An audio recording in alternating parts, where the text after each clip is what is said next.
Quero cumprimentar a todos nesta hora com a paz do Senhor Jesus. Nós vamos ler um texto da palavra do Senhor que se encontra no Evangelho de Marcos, o capítulo número 10, o verso 46 ao verso 52, declara-se assim: Depois foram para Jericó, e saindo ele de Jericó com seus discípulos e uma grande multidão, Bartimeu, o cego, filho de Timeu, estava sentado junto ao caminho mendigando. E ouvindo que era Jesus de Nazaré, começou a clamar e a dizer: Jesus, filho de Davi, tem misericórdia de mim. E muitos o repreendiam para que se calasse, mas ele clamava cada vez mais: Filho de Davi, tem misericórdia de mim. E Jesus, parando, disse que o chamassem, e chamaram o cego, dizendo-lhe: Tem bom ânimo, levanta-te, que ele te chama. E ele, lançando de si a sua capa, levantou-se e foi ter com Jesus. E Jesus, falando, disse-lhe: Que queres que te faça? E o cego lhe disse: Mestre, que eu tenha vista. E Jesus disse: Vai, a tua fé te salvou. E logo viu e seguiu a Jesus pelo caminho. Glória a Deus, que o Senhor possa nos dar compreensão, entendimento na sua palavra. O texto que lemos para nosso entendimento e melhorar nossa compreensão, nos ajudar ao conhecimento da palavra e aplicá-la à nossa vida cotidiana, como também à nossa vida espiritual, fala de um homem que não tem um nome especificamente. Chama-se Bartimeu, que quer dizer filho de Timeu. Fala de um homem que habitava numa cidade chamada Jericó. Então nós vamos apontar algumas coisas aqui para a nossa compreensão e melhorar nosso conhecimento acerca dessas coisas. Jericó, a cidade de Jericó, o nome Jericó, na sua significação, representa lugar de fragrância, ou lugar de perfume. Era uma das cidades mais antigas do mundo antigo e era uma das principais cidades daquele tempo. Nós podemos ver a menção da cidade de Jericó quando foi a primeira cidade a ser conquistada, onde Josué com seus servos, seus guerreiros, estão diante de Jericó para conquistá-la. E Josué, ele de frente de Jericó, ele percebeu que estava diante de uma grande cidade murada, edificada, forte, com muros intransponíveis. A palavra fala que a cidade estava cerrada, as portas fechadas. Mas se revela a Josué um servo de Deus, se revela a Josué um anjo do Senhor, e ele vem com uma espada na mão. E uma espada desembainhada, que quer dizer que estava fora da sua bainha, já estava preparado para a batalha. E ele dá as direções, a orientação a Josué, e Josué entra naquela cidade, obedecendo aquelas orientações, mas isso, acerca das orientações, é para um outro tempo. E quando Josué toma aquela cidade, Josué, ele amaldiçoou. No capítulo 6, do verso 26 de Josué, está escrito assim: E naquele tempo, Josué os esconjurou, dizendo: Maldito diante do Senhor seja o homem que se levantar e reedificar esta cidade de Jericó, perdendo o seu primogênito, afundará, e sobre o seu filho mais novo lhe porá as portas. Então a cidade foi amaldiçoada por Josué. E a palavra fala que Jericó foi destruída. Mas Jericó, anos depois, mais à frente, ela foi reedificada. Cerca de 500 anos depois da conquista, da derrota de Jericó por Josué, um homem chamado Hiel, que era de um betelita, da cidade de Betel, em 1 Reis 16:34, está escrito assim: Em seus dias, Hiel, o betelita, edificou a Jericó. Morrendo Abirão, seu primogênito, afundou, ou seja, fundou a cidade. E morrendo Segube, seu último, pôs as suas portas, conforme a palavra do Senhor que falara pelo ministério de Josué, filho de Nun. Ou seja, o que Josué declarou pela sua boca aconteceu 500 anos depois. Então, já que temos aqui um aprendizado nisso, ou seja, o homem Deus havia destruído aquela cidade pelas mãos de Josué. E quem reedificasse aquela cidade seria amaldiçoado. E o homem, ele pagou para ver. Há muitos que estão pagando para ver. Estão pagando com a sua vida, com a vida dos seus e com tantas outras coisas. São perdas materiais, físicas, psicológicas, fisiológicas, financeiras e até espirituais. O homem tem pagado para ver diante de situações que Deus diz não faça, mas o homem está fazendo. Pois bem, Jericó também, depois de ser reedificada, apesar disso tudo, havia uma escola ali, uma escola onde Elias e Eliseu ensinavam os profetas do Senhor, ou seja, a palavra de Deus, os que estamos aqui aprendendo na escola de profetas. E a cidade mais tarde foi tomada pelos caldeus. Estou contando aqui o contexto histórico de Jericó para entrar no assunto. E no tempo do Senhor Jesus, ela era a segunda cidade da Judéia, né? E o texto fala em Lucas 10 de um episódio muito interessante. Fala do bom samaritano, Lucas 10, 30, que descia um homem de Jerusalém para Jericó. E no caminho os salteadores o pegaram e espancaram ele, deixaram ele meio morto no caminho. E esse homem estava morrendo. Veio um sacerdote, passou de largo. Veio também um levita e passou de largo. Mas veio um samaritano e cuidou daquele homem, teve compaixão dele.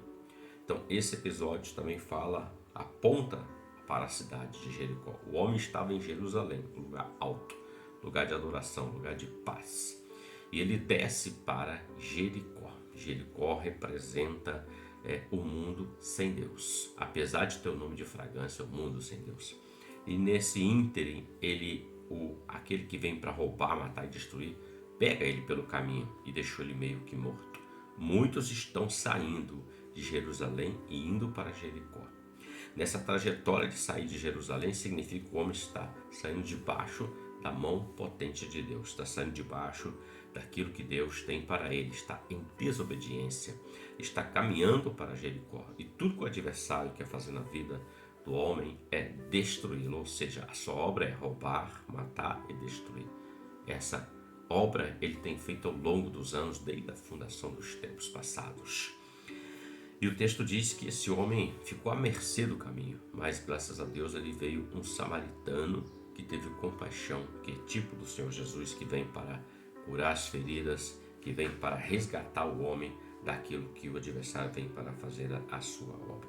Pois bem, no ano de número 230 depois de Cristo, os romanos destruíram essa cidade. Então os fundamentos da antiga cidade foram escavados em 1908. A arqueologia fez isso. Então Jericó é uma cidade que era de suma importância no tempo do Senhor Jesus, por seu poder econômico, social, era uma das maiores cidades daquele tempo. Então havia naquela cidade, quando eu disse aqui no texto de Lucas 10, que descia um sacerdote e descia também um levita para Jericó. Olha bem, eles estavam indo, porque Jericó era um grande polo naquela época comercial. E havia muitas hospedagens, havia termas, então era um lugar, como diz o texto, o nome é lugar de fragrância, um lugar de delícias, onde o homem pode ficar naquele lugar e apreciar as delícias daquela terra. Isso é o tipo do mundo sem Deus. Pois bem, então nós estamos aqui falando de um texto onde um homem que não tem um nome revelado, porque Bartimeu significa filho de Timeu, ou seja, Bar, filho. Timeu é o nome do seu pai. E Timeu o nome significa um homem muito estimado. O pai de Bartimeu, ou seja, qual era o ofício desse Bartimeu que estava à beira do caminho? Ele esmolava, ele pedia esmolas, ou seja, ele dependia da bondade de cada pessoa, ele dependia da misericórdia de outras pessoas para ter o seu sustento. Esse homem, ele tinha uma debilitação. Qual era a debilitação?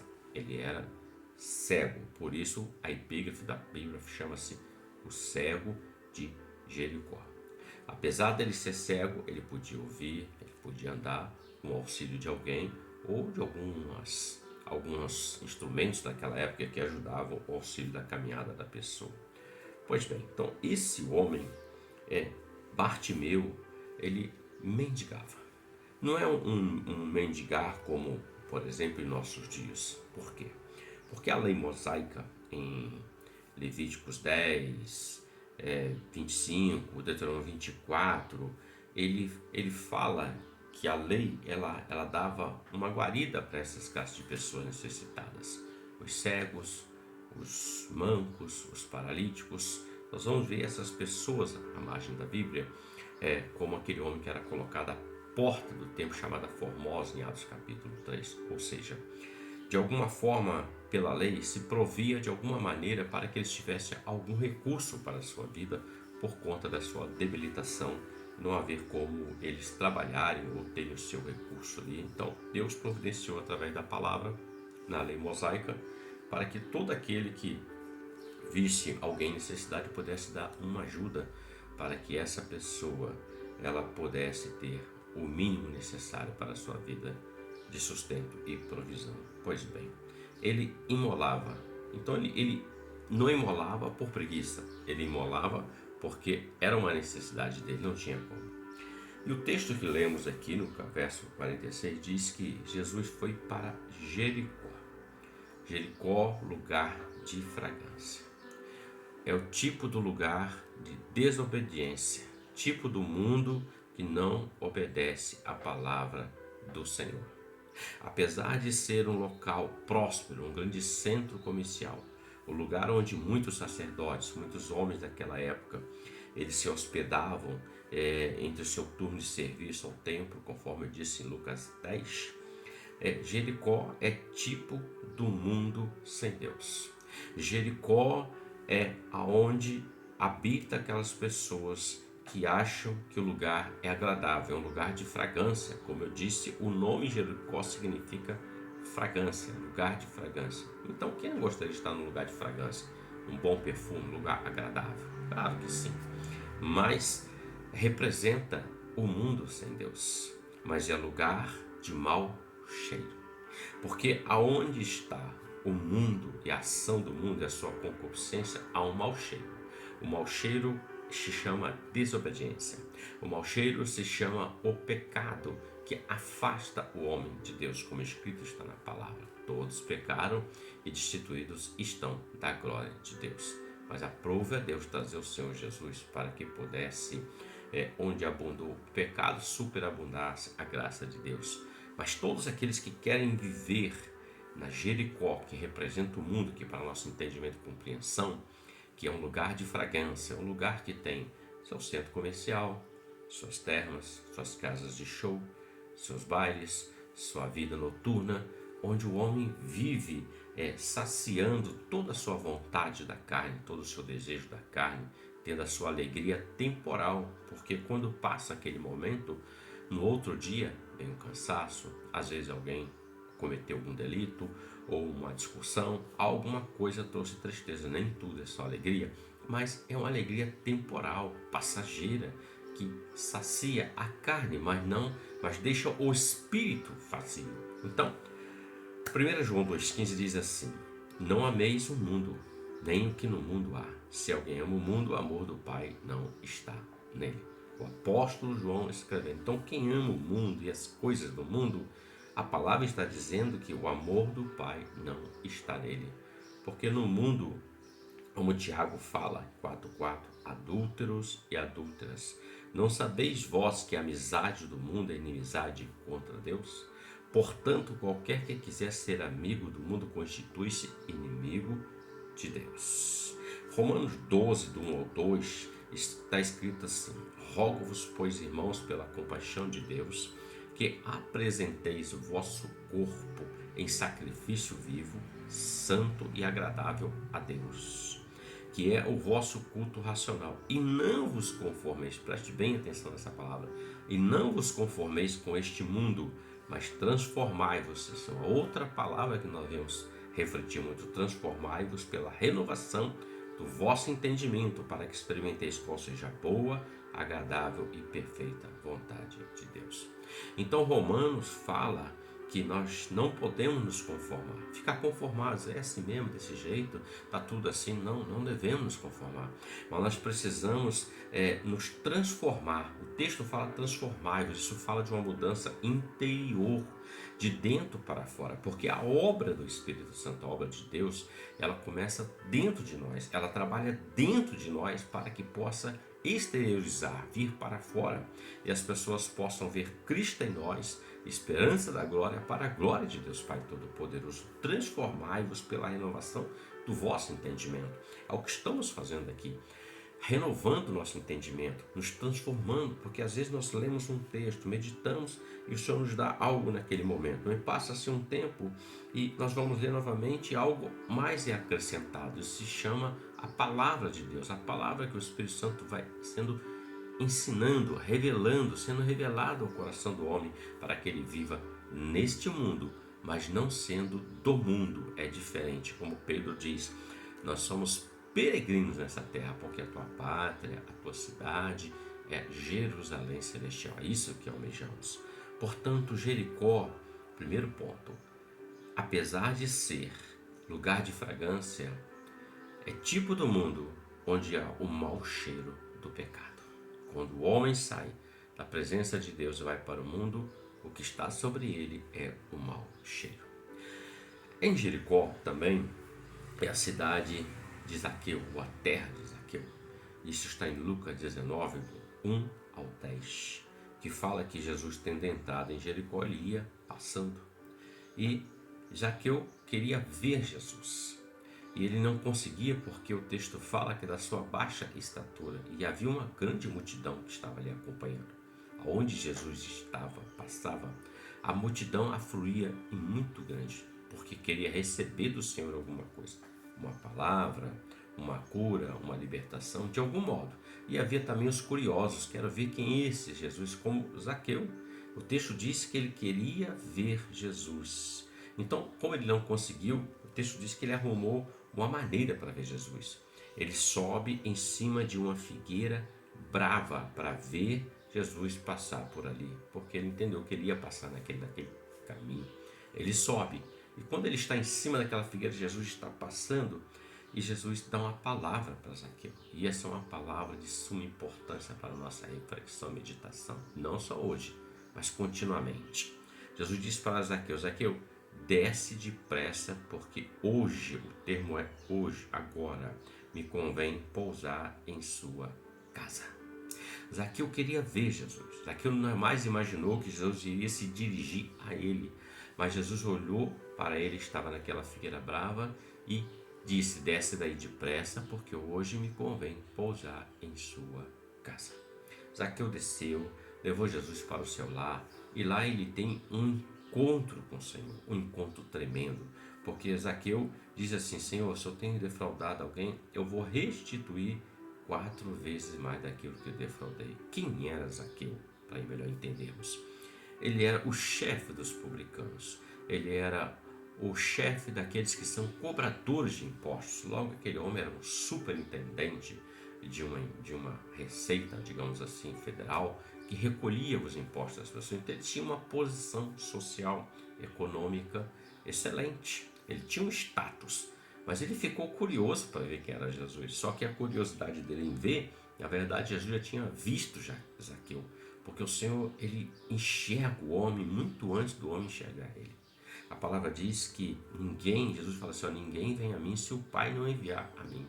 Então Deus já está observando a sua vida, a minha vida e a vida de tantos outros. Ele tem observado, e pelo Espírito Santo ele leva o homem até o Senhor Jesus, que é o Salvador, que é o remidor, que é aquele que faz com que o homem tenha acesso a Deus Todo-Poderoso e possa habitar o Espírito Santo nele. Pois bem, Zaqueu disse: eu tenho defraudado, eu darei 4 vezes mais. O que Zaqueu estava dizendo era o seguinte: a lei mosaica, a lei dizia o seguinte, que quando alguém defraudasse alguém, ou era fraude, ele dizia que 20% daquilo que ele defraudou precisava ser devolvido. Mas quando fosse um roubo, o homem teria que devolver 4 vezes mais. Exemplo, se alguém roubou um cordeiro de alguém, e isso fosse descoberto, esse teria que devolver 4 cordeiros, 4 vezes mais o que levou. Então o que Zaqueu está dizendo é o seguinte: eu conheço a palavra, eu sei que eu cometi delitos, então eu vou cumprir a palavra. Aí está um princípio, porque Zaqueu ele se arrepende do ato dele. Ele olha para dentro dele nesse momento, como Paulo escreve em 1 Coríntios 11, examine pois o homem a si mesmo.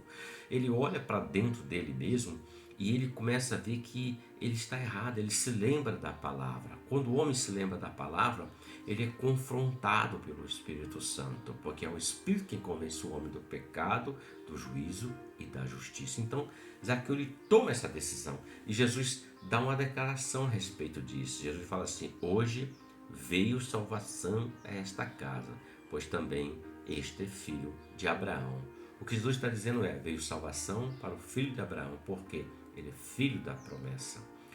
Todo homem ele tem uma promessa sobre a vida dele, até os que vão nascer até o fim dos tempos. Qual é a promessa? A vida eterna em Jesus Cristo. Ou seja, Deus amou o mundo de tal maneira que deu seu Filho unigênito para que todo aquele que nele creia não pereça, mas tenha a vida eterna. Então eu já tenho uma promessa de Deus aí. Basta que o homem creia para que ele alcance essa promessa que Deus estabeleceu na sua palavra. Então, veja, Jesus diz: hoje veio salvação, porque esse também é filho de Abraão. Houve uma mudança. Nós vamos observar pelos evangelhos que em Jericó cita-se esses 2 exemplos. Fala do Bartimeu, o cego, e fala de Zaqueu. Não fala mais nada de nenhuma outra operação a não ser essas 2.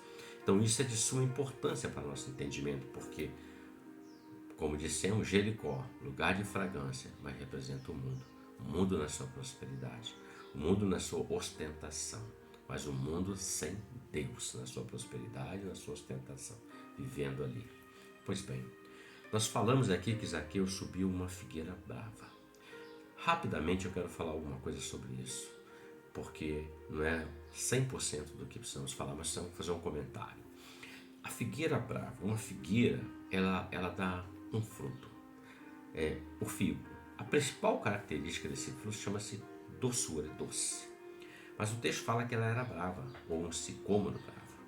Isso quer dizer que o fruto que ela dava não tinha sabor, não era bom, não era agradável. Então, a vida de Zaqueu, ela representa isso, porque ele era um judeu, mas a sua vida em si não produzia o que era agradável, porque ele era um cobrador de impostos. Então, os seus conterrâneos de nação, eles não viam Zaqueu com bons olhos, antes defamavam ele por causa que ele estava trabalhando para o Império Romano naquele tempo. Então, a figueira brava, em outro momento nós vamos falar sobre isso, o que ela representa na sua totalidade, ou pelo menos naquilo que nós vamos compreender na revelação. Então, é a terra de Zaqueu, e Deus operou na vida de Zaqueu. Então nós vemos que esse homem Bartimeu, filho de Timeu, que a Bíblia não revela o nome, sem identidade, ele representa a condição de todo homem sem Deus. Vou explicar. Quando Deus entra na vida do homem, ele muda o status do homem. Ele muda a vida do homem. Jacó tinha o nome de Jacó, suplantador, aquele que quer passar à frente. Mas quando Jacó tem um encontro de fato com o Senhor, no Val de Jaboque, ele luta com o anjo do Senhor, o Senhor muda o nome dele, muda o status dele de Jacó, suplantador, aquele que quer passar à frente, para Israel, aquele que luta com Deus e prevalece, ou seja, Deus junto com ele, não lutar contra Deus, porque quem é homem para lutar contra Deus? Também nós temos o exemplo de Abraão, que antes de ser Abraão, ele era Abrão. Abrão vivia em Ur dos Caldeus. Ele vivia numa cidade extremamente idólatra, extremamente afastada de Deus. Até que Deus chama Abrão para uma obra. Abrão, sai da casa do teu pai, sai da terra onde você habita, sai do meio da tua parentela, que eu vou te levar para uma outra terra e eu vou fazer de você uma grande nação. Em ti serão benditas todas as famílias da terra. Pois bem, então Abraão sai e Deus chama de Abrão para Abrão. A mesma coisa o Senhor fez com Saulo de Tarso, que de Saulo passou a ser Paulo de Tarso, o pregador da palavra. De Simão passou a ser Pedro, o homem que era o ganhador de almas. A palavra fala que Bartimeu estava sentado, mendigando, à beira do caminho. A cegueira, ela representa, entre tantas coisas, a ausência de luz. Então o homem que é cego, ele está vivendo nas trevas. Em 2 Coríntios 4:4 está dizendo que o príncipe ou Deus deste século cegou o entendimento das pessoas para que não conheçam quem é o Senhor, para que não venham para a luz, o adversário. Então há dois tipos de cegueira: a cegueira física, fisiológica, e a cegueira espiritual. Nós estamos aqui abordando a espiritual, que tantas pessoas estão cegas por muitas coisas e não estão conseguindo olhar para a luz que é Jesus. Ele estava mendigando como um pedinte, dependendo de pessoas. Não havia quem pudesse socorrê-lo, mas a um entre o outro lhe dava alguma coisa, migalhas, digamos assim. A palavra fala que ele estava também junto ao caminho. Tá? É a condição de muitos que não querem entrar no caminho. Quem é o caminho? Jesus. Jesus é o caminho, a verdade e a vida. João capítulo 14, verso 6.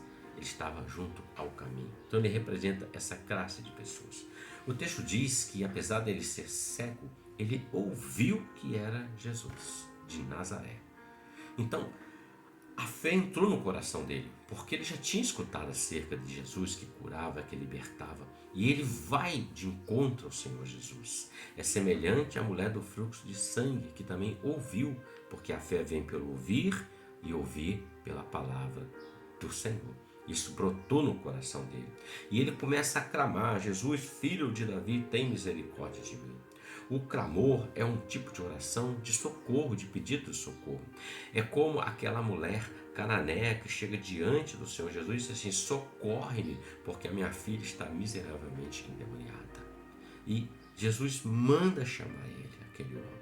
Veja que ele usa a expressão Jesus, filho de Davi. Ele está apontando Jesus como sendo o rei, o que viria, o Messias. E não somente Jesus é aquele que era de Nazaré, como muitos conheciam, um grande profeta. E Jesus chama aquele homem. E ele fala assim: tem bom ânimo, né? Ou seja, os seus servos vão até ele e dizem assim: levanta-te que o Senhor te chama, o Mestre te chama. E ele diz: tenha bom ânimo. Precisa ter coragem, precisa ter ânimo, precisa se levantar do estado que o homem está de beira do caminho para ir até o Senhor Jesus, para receber a cura, para que ele possa vir para a luz.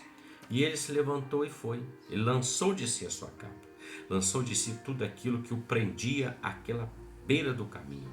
Tem muitos que estão à beira do caminho: o amor ao dinheiro, a soberba, a altivez, a falsa adoração, a fé falsa, não verdadeira, a religiosidade, o falso evangelho.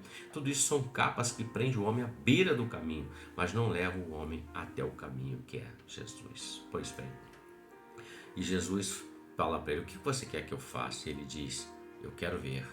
E Jesus disse: então veja. E ele viu. E Jesus disse para ele: vai, porque a tua fé te salvou. Nós lemos que e Jesus lhe disse: vai, a tua fé te salvou, no verso 52. E logo viu e seguiu a Jesus pelo caminho. Bartimeu já não estava mais à margem do caminho, ele estava no caminho. Outro ponto interessante para refletirmos: ele recebeu a cura física, mas não foi embora como aqueles outros 9 leprosos que não voltaram para dar glória a Deus. Ele seguiu a Jesus pelo caminho. Então ele alcançou cura física e salvação.